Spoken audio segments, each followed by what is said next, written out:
আসসালামু আলাইকুম। এটা হলো পেঁপে ভাজি। এভাবে পেঁপে ভাজি যদি কখনো করে না থাকেন অবশ্যই একবার হলে করে দেখবেন, খুবই মজা হয়। আর এটা তো যে কোনো কিছু দিয়ে ভালো লাগবে। আমি ভাত বলেন, পোলাও বলেন, রুটি, পরোটা সব কিছুর সাথে ভালো লাগবে।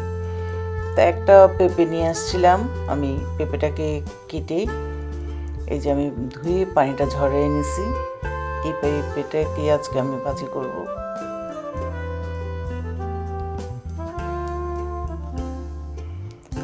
তারপর আমি একটা প্যানে একটু তেল দিয়ে দিলাম।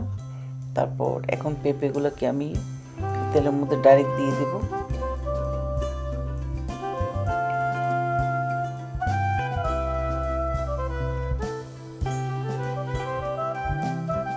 আমি এখন এখানে একটু লবণ আর একটু হলুদ দিয়ে দিব। জাস্ট আমি যেহেতু পেঁপেটাকে আমি তেলের উপর ভেজে তুলে ফেলবো, সেই জন্যই আমি একটু লবণ আর একটু হলুদ দিয়ে নেড়ে চেড়ে যখন একটু সামান্য ধরেন 30% হয়ে যাবে, তারপর আমি এটাকে তুলে নিব। সেম তেলের মধ্যেই আমি দিয়ে দিলাম পেঁয়াজ। আমরা তো সাধারণত পেঁপে ভাজি সবাই জানি, জাস্ট একটু নতুনত্ব, একটু এক্সট্রা কিছু করলেই কিন্তু জিনিসটা মজা হয়ে যায়। যে কোনো কিছু আপনি একটু অন্যভাবে করবেন, জিনিসের টেস্ট অন্যরকম হয়ে যায়। সেটা ফিশ হোক, ভেজিটেবল হোক, সব কিছুই একটু অন্যভাবে রান্না করে, আর কিছুই না। তারপর এখন দিয়ে দিচ্ছি আমি আদার পেস্ট আর রসুনের পেস্ট, হাফ চামচ দিয়ে দিচ্ছি, দুটোই।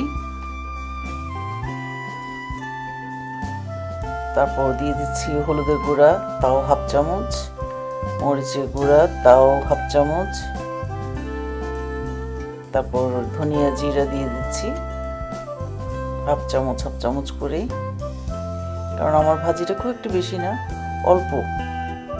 ভাজি বেশি হলে হয়তো আর একটু বেশি দেওয়া যেত, যেহেতু অল্প অল্প জন্য অল্পই দিতে হবে। তারপর এখন আমি একটু ভেজে নেব পেঁয়াজের সাথে মশলাটাকে।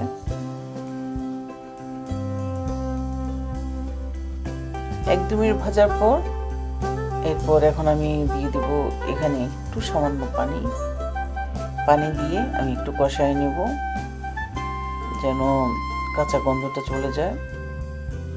এরপর যখন পানি একদম শুকিয়ে যাবে, তারপর এখন এখানে আমি দিয়ে দেব এই যে কিছু প্রন আর কাঁচামরিচ আর কয়েক পিস রসুন। আমি সবগুলো কেটে রাখছিলাম, রসুনটাকে, কাঁচামরিচকেও দুভাগ করে রাখছিলাম, আর প্রনও কিছু দিয়ে দিলাম।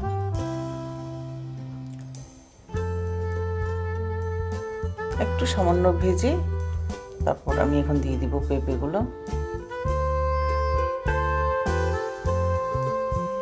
পেঁপে তো মোটামুটি এখানে হাফ ভাজা হয়ে আছে, এটা নেড়ে চেড়ে বাস এখন আমি ধনিয়া পাতা দিয়ে নামায় ফেলবো। আর এত মজা হয়েছে, এভাবে করে পেঁপে ভাজি আপনি করে দেখবেন, খুবই মজা হয়। এটা আপনি যে কোনো কিছুর সাথেই ভালো লাগবে। আশা করছি ভিডিওটা ভালো লাগবে। ভালো লাগলে অবশ্যই লাইক করবেন, শেয়ার করবেন, আমার চ্যানেলকে সাবস্ক্রাইব করবেন এবং আমার ফেসবুক পেজকে লাইক করবেন। আজকে পর্যন্তই। আল্লাহ হাফিজ।